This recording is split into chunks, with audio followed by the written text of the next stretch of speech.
చంద్రబాబు ప్రభుత్వం పాలనను గాలికి వదిలేసిందని మాజీ ఉప ముఖ్యమంత్రి అంజద్ బాషా మండిపడ్డారు. ప్రభుత్వానికి అనుకూలంగా ఉన్న పత్రికలు కూడా డీజిల్ కొరత ఉందని వార్తలు రాస్తున్న ప్రభుత్వానికి చీమ కుట్టినట్లు కూడా లేదన్నారు. నారా లోకేష్ పర్యటన గోప్యత పట్ల ఆయన అనుమానాలు వ్యక్తం చేశారు. మరి ఇవాళ ఆంధ్ర రాష్ట్రంలో కూటమి ప్రభుత్వం వచ్చి 2 సంవత్సరాలు అవుతా ఉంది. అనేక హామీలు ఇచ్చేసి అలవిగాని హామీలు ఇచ్చి అధికారంలోకి వచ్చిన ఈ కూటమి ప్రభుత్వం, చంద్రబాబు నాయుడు గారి ప్రభుత్వం ప్రజలను పూర్తిగా విస్మరించిన పరిస్థితి స్పష్టంగా కనిపిస్తూ ఉంది. అసలు ఈ రాష్ట్రంలో పరిపాలన అనేది ఉందా అని చెప్పి ప్రజలకందరికీ కూడా అనుమానం కలిగే విధంగా ఈ పరిపాలన కొనసాగుతూ ఉంది. మరి ఇవాళ ఈ ప్రభుత్వం యొక్క పెద్దలు మరి ఈ రాష్ట్రంలో జరుగుతున్న పరిస్థితులు వాళ్ళ వరకు చేరువ అవుతున్నాయా లేదా అని చెప్పి కూడా అనుమానం కలిగే పరిస్థితి ఉంది.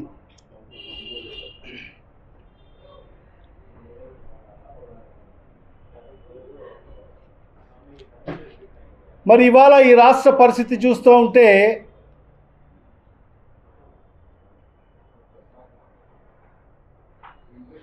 ఎన్నికల ముందు చంద్రబాబు నాయుడు గారు ఏం చెప్పారు? ఈ రాష్ట్ర ప్రజలకందరికీ కూడా నమ్మించి, నేను ముఖ్యమంత్రి అయితే మా కూటమి ప్రభుత్వ అధికారంలోకి వస్తే జగన్మోహన్ రెడ్డి చేసిన సంక్షేమ పథకాలకు మిన్నగా నేను మీకు సహాయం చేస్తాను, సంక్షేమ పథకాలు అందిస్తాను, ఆయన అందిస్తున్న సంక్షేమ పథకాలు అందిస్తూ ఇంకా మెరుగైన సంక్షేమ పథకాలు అందిస్తాను,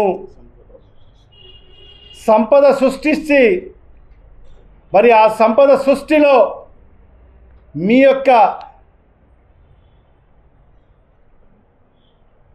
మీ అందరికి కూడా పంచిపెట్టే కార్యక్రమాన్ని చేస్తానని చెప్పి ఆ రోజు ప్రజలకందరికీ నమ్మబలికి ప్రజలతో ఓట్లు వేయించుకొని మరి ఈరోజు అధికారంలోకి వచ్చిన ఈ కూటమి ప్రభుత్వం, చంద్రబాబు నాయుడు గారు, ఈ రాష్ట్ర ముఖ్యమంత్రి గారు యావత్ ప్రజలందరినీ కూడా రోడ్లపైకి తీసుకొచ్చి బార్లుగా నిలబెట్టే పరిస్థితి ఈరోజు చూస్తున్నాం.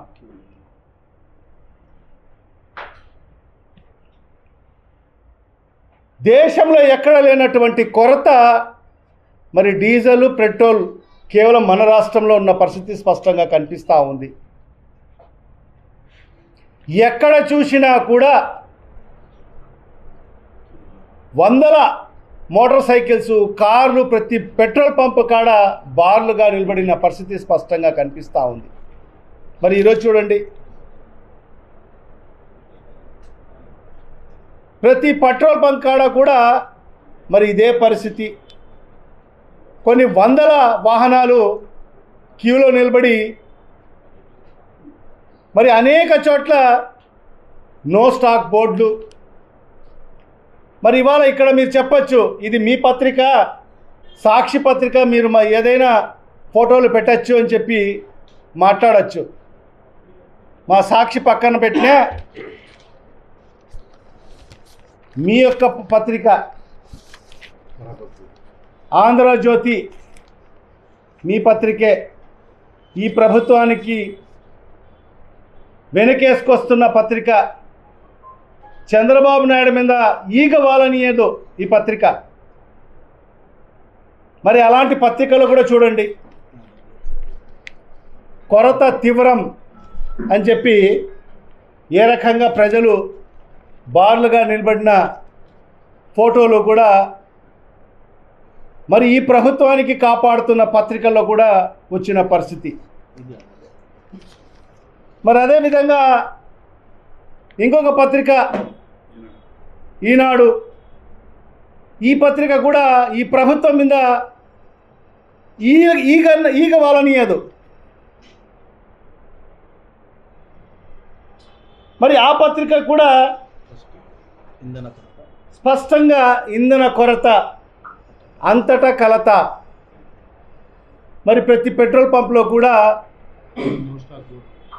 నో స్టాక్ బోర్డులు, మరి అరకొరగా ఉన్న చోట్ల వందల వెహికల్స్ బార్లుగా నిలబడిన పరిస్థితి మరి ఈరోజు మనం చూస్తున్నాం. మరి ఇవన్నీ కూడా చూస్తూ ఉంటే ఈ రాష్ట్రంలో పెట్రోల్ డీజిల్ కొరత స్పష్టంగా కనిపిస్తూ ఉంది. మరి అది అంత జరుగుతూ ఉన్నా కూడా ప్రజలందరూ కూడా ఇబ్బంది పడుతున్న పరిస్థితిలో మరి నిన్న మన జిల్లా జాయింట్ కలెక్టర్ గారు ఒక ప్రెస్ మీట్ పెట్టారు. మరి ఆ ప్రెస్ మీట్లో ఏం చెప్తున్నారు? పెట్రోల్ డీజిల్ కొరత లేదు అని చెప్పి స్పష్టంగా ప్రెస్ మీట్ పెట్టి జాయింట్ కలెక్టర్ గారు మరి ఈ రకమైన ప్రకటనలు ఇవ్వడం జరుగుతుంది.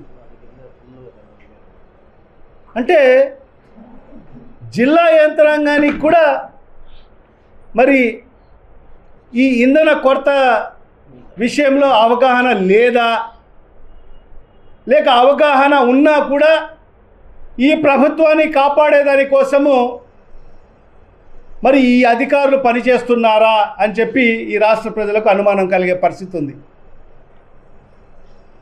ఒక ఐఏఎస్ ఆఫీసరు ఎక్కడ ఇంధన కొరత లేదు, డీజిల్ పెట్రోల్ కొరత లేదని చెప్పి పత్రికా ప్రకటన ఇస్తే మరి ఈరోజు ఎక్కడ చూసినా ఏ పెట్రోల్ బంక్ కాడికి పోయినా కూడా తాళ్ళు కట్టేసి నో స్టాక్ బోర్డులు ఎందుకు వెలుస్తున్నాయి?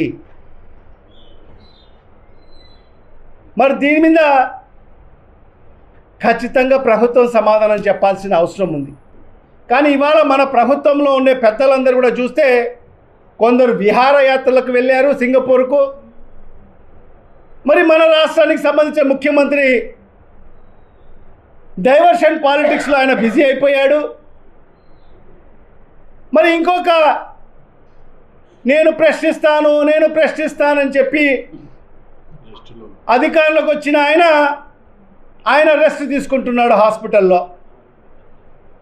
మరి ఇంకొక షాడో ముఖ్యమంత్రి ఎక్కడున్నాడో తెలియదు, 10 రోజుల నుంచి అడ్రస్ లేడు, ఎక్కడున్నాడో ఎక్కడికి వెళ్ళాడో కూడా తెలియదు. ఇంధనం నిల్, మద్యం ఫుల్. మద్యానికి ఎక్కడ కొరత లేదు, మద్యానికి కొరతే లేదు. 24/7 24 గంటలు ఎప్పుడు మనకు మద్యం కావాలన్నా కూడా దొరికే రాష్ట్రం బహుశా ఈ భారతదేశంలో ఒక్క మన రాష్ట్రమే.